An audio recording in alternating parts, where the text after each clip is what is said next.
what you want to do to convert your song is, right, what we've got is there's the rip of the song. Start from scratch. I Love LA.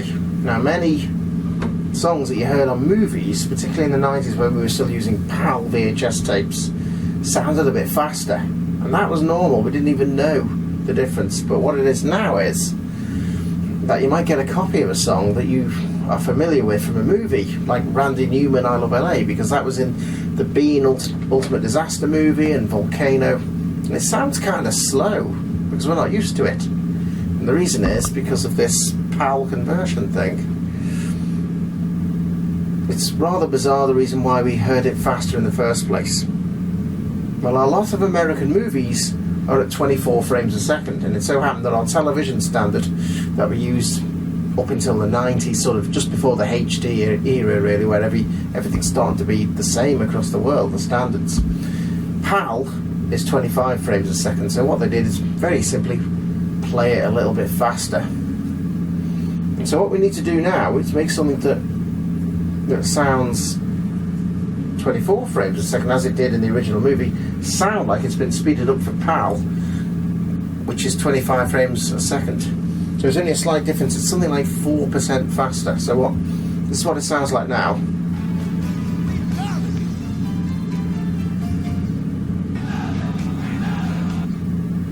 It just sounds a little bit slow, yes. So open Audacity here. We go to, and yeah, I'm just doing this, change speed, and it's already got the right value converted in. So before I actually do it, I'm going to show you how I came to that, because that's what they did, right? American movies and TV shows played at 24 frames a second, well, particularly American movies. And when they converted them to broadcast in the UK, they simply played them a little bit faster because we used 25 frames a second with PAL. So this is how you can work out how much faster you need to make the song to make it sound like it did for us. So it's 100 divided by 24, then multiply that by 25, and then you've got 104, and it's, is it what? Approximately a sixth, I think. 104 and a sixth. So what we put there is roughly what it is, 4.166% change the speed multiplier. And it's going to play at 104%. As you can see, it's slightly shorter now. And that's simply it. Oh, that sounds.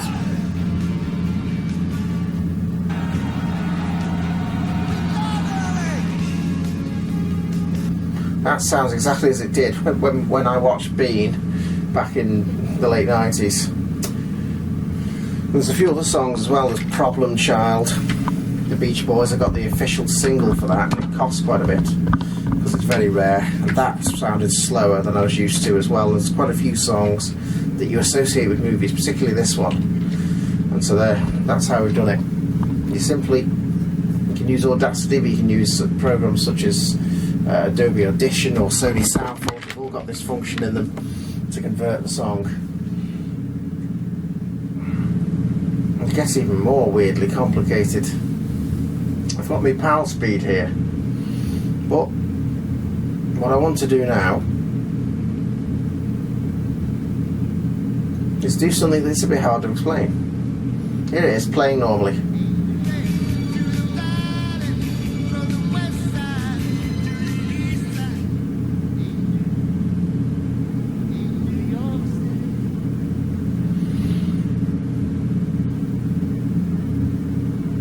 This is how it normally sounds.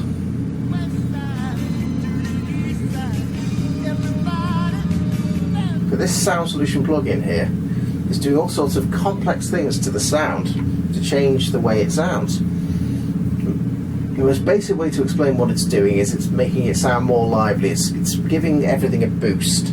It's a multi-band compressor. When I created these custom presets for it, a lot of radio stations don't play the songs that they get just as they come off the CD, the way it sounds.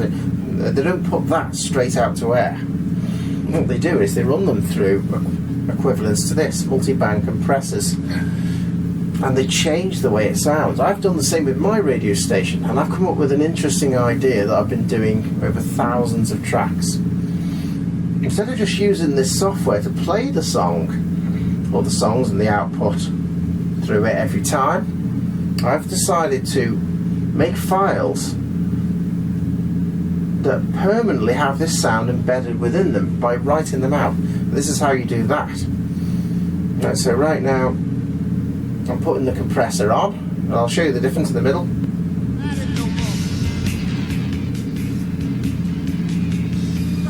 It's obviously on now. Now off. Now on.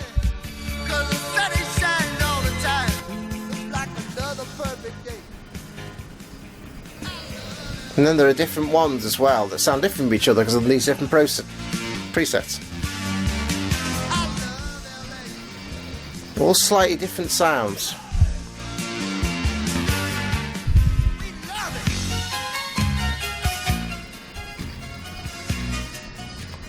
And you want to use this 107 sound here. So what you do in Winamp is, there's an interesting little feature that you can access. Go to Options, Preferences, and there's a little plug-in here called the Disc Writer. If you switch this on, whatever you put through Winamp will be written out to a WAV file, which is a very useful feature for writing out all sorts of different things. You can even, if you click this single file mode, get a bunch of files if you enable this, and it'll write out whatever you put through Winamp into a single long WAV file, which again has its uses. So I'm going to do that now. And because I've already put this Sound Solution plugin in with the enhanced compressed output, whatever I play through Winamp now is going to be written out permanently sounding like that in the WAV file. So you simply do this. And now I'm going to be generating the I Love LA sped up PALspeed 107 sound version. As you can see, it's right in here. It's just annoying when you leave this on because everything you forget when you go to play something. Normally it starts writing out like this. So here we go.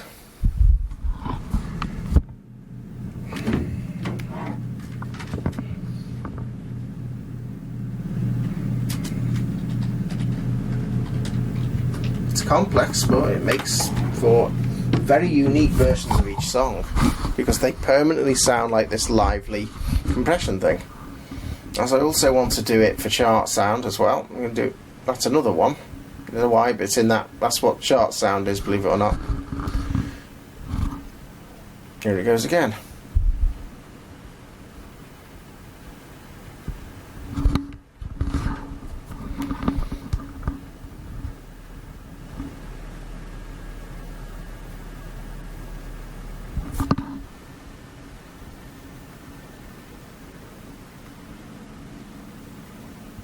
It's creating a ridiculous amount of sound files on this computer.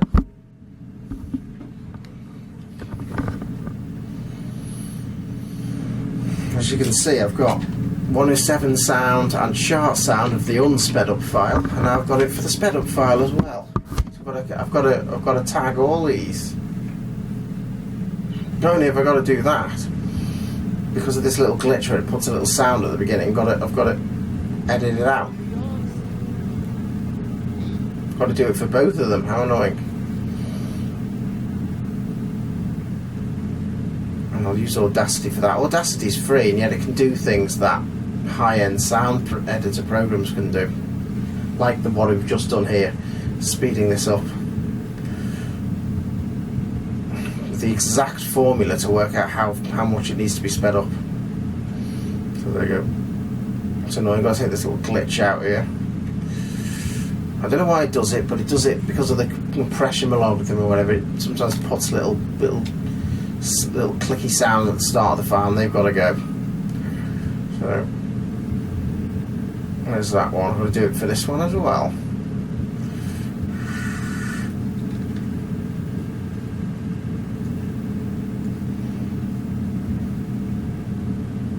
This is how, yeah, as I say, we're building the 107 music collection.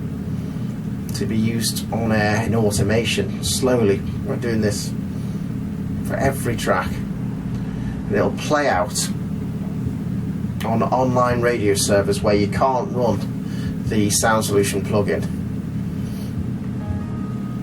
And that's where I first got the idea of writing out the songs already sounding like they were being compressed on air. So you can see the difference actually, and this is quite interesting here. If I bring in, and this is the sped up one in chart sound, and there's the original, you can now see side by side there's quite a difference. This one is the original off the CD more or less. You can see there's quite a lot of dynamic range there. It starts off pretty quiet. Yeah, I think there is a way to listen to just one of them in Audacity, I think there is. So yeah, if I select only that, or I could drag it and move it along, couldn't I? I could put it over here.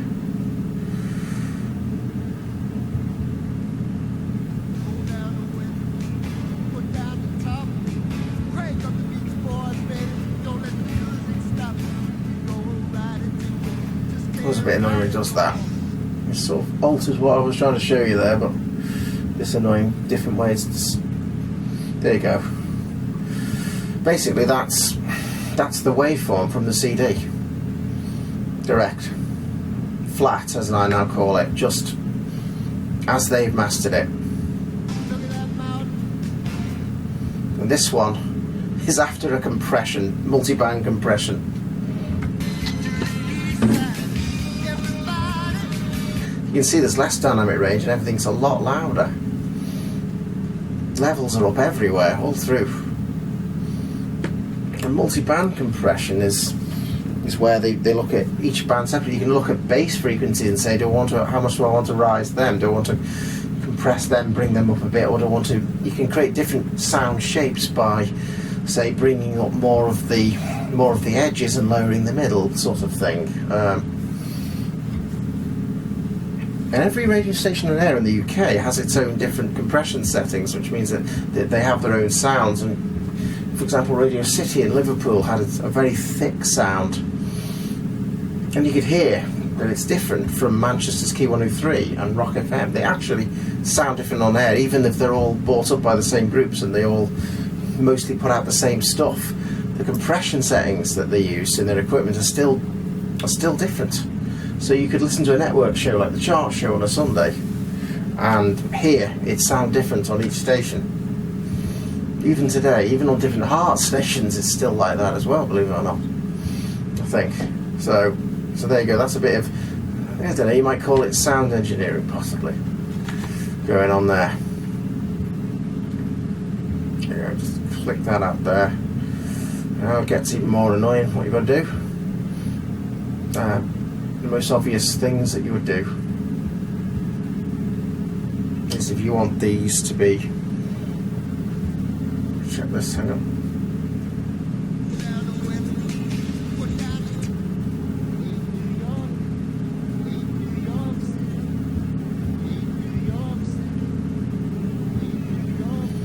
Yeah, it's hard to believe they actually did sound. Just simply, that means everything was a little bit faster. That means that the movie was shorter, but it really was. Just because of a frame rate thing, it's really awkward to convert 24 frames to 25 frames. So there's even more processing going on with it, normalising it as well when it converts to MP3 using CDEX, which is the best MP3 converter going. And it's not even the end of this demonstration yet. It still goes on.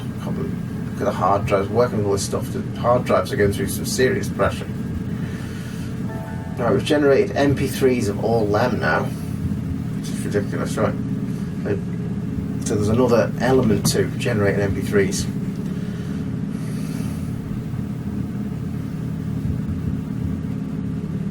Which is that they need tagging. There's an interesting new feature now that MP3s can now have pictures. So it could be a logo, it could be the cover of the single or the album. You know, most phones and and so on will display this when it's playing. So this is one thing we do now as well.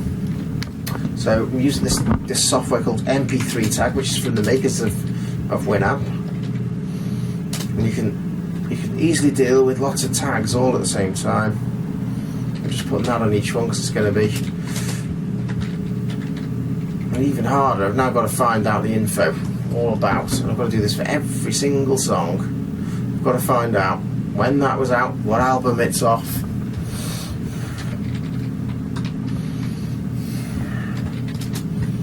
Using every hit. Looks like Randy Newman didn't have any singles in the UK chart. He definitely did in the US. So I'm just going to find out. I'm just going to find out now when I Love LA was out. So there you go. Every hit's a good sign. If you want to know when anything made the charts in the UK, it's got nearly everything going since 1952. But it really didn't chart this classic song at all in the UK. That means, unless it was a bit lower than number 40. Which is, no, it's still nothing Randy Newman. Because Randy Newman is a big name in movie songs. He did songs in Toy Story and Bug's Life, didn't he? So there we go. All we could say is it's from 1983, and the album was called Trouble in Paradise.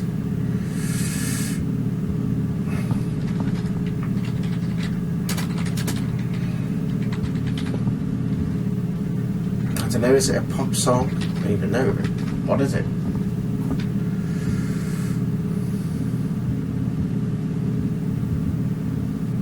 I'm using C-Dex to rip the CD.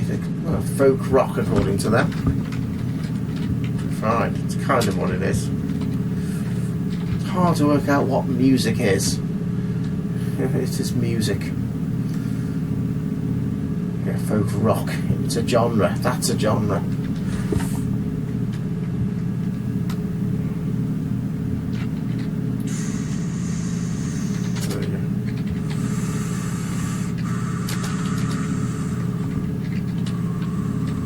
Very suited to being the ultimate disaster movie. It was all set in LA, and the havoc that Beam was bestowing to the city, the art gallery, and it was on Volcano with Tommy Lee Jones as well. I heard it there. So obviously a song. We write a song that is upbeat about LA. That is sycophantic about LA, you're going to make money from Hollywood movies, aren't you? So it was kind of his destiny, Randy Newman, wasn't it?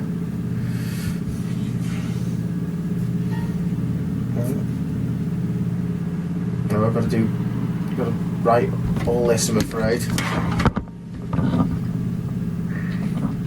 on each one.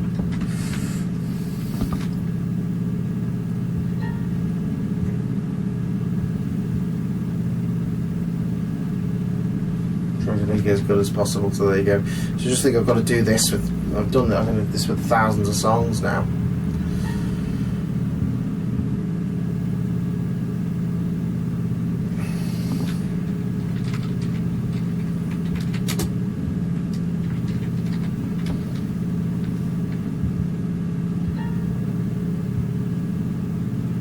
And radio station output and fully produced radio shows as well. Also doing it with them. So that on this server, that you can buy a server online which plays out your radio shows for you. And the idea of the project for 107 and for Bridge County FM is to eventually build up a collection of radio shows online that have all been put through this sound processing thing, so it sounds all great and lively on air, and plays out from the server. So that means every time we finish a radio show or a comedy sketch, even interviews, they're put through all this system as well.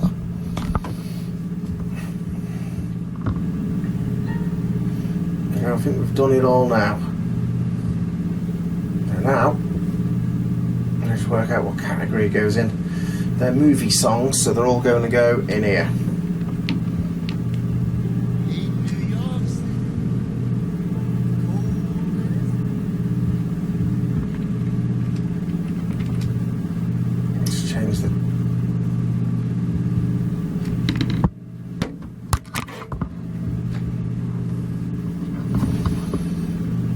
there's one further thing. There's one further thing that happens as well, which is quite useful.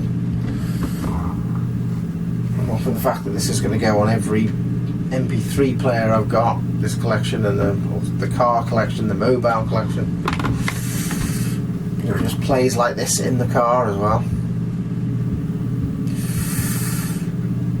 See how many others have been done in the movie songs folder here, the pop chords. You've got all those, which you can see down there. You can make it a bit bigger.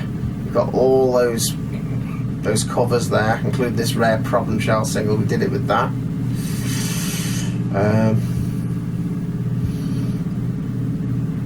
What happens now is automatically, and it should do, let's have a look, as it goes on Google Music. This is something you might be interested in. If you've got a YouTube account, you've got a Google account, and you can get for free from Google Music a cloud service that gives you 50,000 songs that you can access most places online. Then you can set folders to automatically upload whenever you add music to them, or audio, any audio in fact. We can see what happens here when you look at last added. Well, it hasn't gone on yet, but they're the last added ones.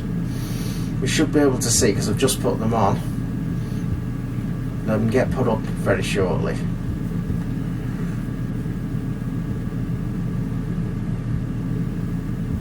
That's strange. All those are normally included in that.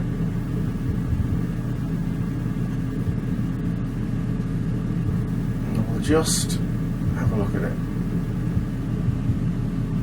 Oh, there, hang on. There. And select them all again.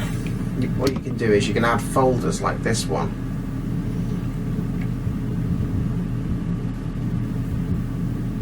This bit of software, the Google Play Music Manager, and it will automatically, whenever you add anything to your folders, it will put them up on your Google Music. So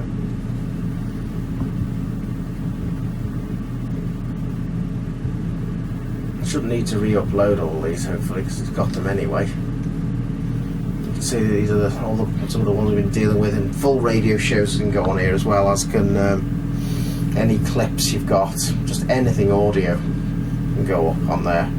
So it's a good cloud service, admittedly. And there's mobile apps, you can play it anywhere. You've got Wi-Fi or 3G or something.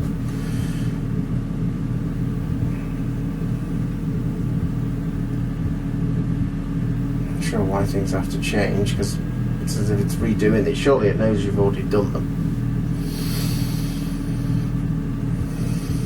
For example, here is I phoned in Metro Radio, so I'll put that phone call up.